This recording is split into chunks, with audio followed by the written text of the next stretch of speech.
Howdy first year engineering students, my name is Dylan Carney. And I'm Oliver Martinez. And today we're going to be talking to you about reverse engineering the brain. And so before we get into the technical aspects of it, I just want to say this is kind of an important topic for me, and it should be for y'all too, because understanding how the human brain, the most important organ in our body, how it works fundamentally, and if you know how it works, the things you can accomplish with it, we come closer to understanding exactly who we are and what we are as humans. But we've got artificial neural networks around that are already implemented in our everyday life, from self-driving cars. I know they're not out yet, but those, voice recognition, handwriting recognition, and even the fingerprint thumb reader on your phone and Siri in general is the problem with these neural networks and these artificial intelligences is when they're being designed, they need thousands of examples given to them. And they need to be monitored by a human to make sure that they actually produce the correct response that is wanted by the developers.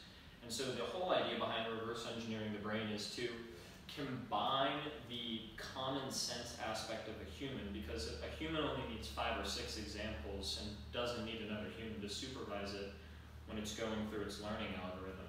Whereas a computer has the raw processing power that's infinitely greater than our brain. And the idea is to combine the two to make life that much better for us. So yeah, let's get into it. Some quick reasons why we should reverse engineer the brain are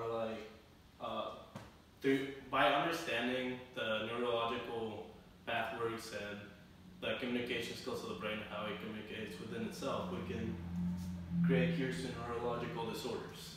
And we could design and test drugs without having to test them in human participants. We could just design a computer program and test it on that, stuff like that. So applications, one of the two biggest on here, and the one that I like the most, is the controlling artificial limbs. You can take someone who doesn't have a limb and you can attach a metal arm to them, and then you can connect that to their nervous system, and then you can connect that to their brain in the way that it's connected from birth. You can completely replicate 100% the human pathways and brains and nervous systems that allow that arm to work to make it natural. To expand on that, you could even make implants, and this is something that people are already working on. They make implants that could read and signal the thoughts of paralyzed patients when they want to communicate to other people or their surroundings.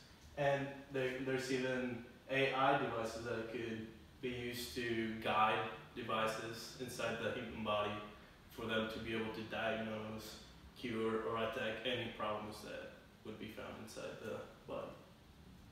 So what is the need? Again, like I said earlier, it's everything up here, but summarized, it's really increasing the quality of life of the human race, combining the efficiency of our brains with the common sense element we have with the raw computing power of computers. Yeah, and with that we could also make newer and improved machines, and through our understanding we could have greater insight to even greater challenges to further improve our quality of life. Thank you, and good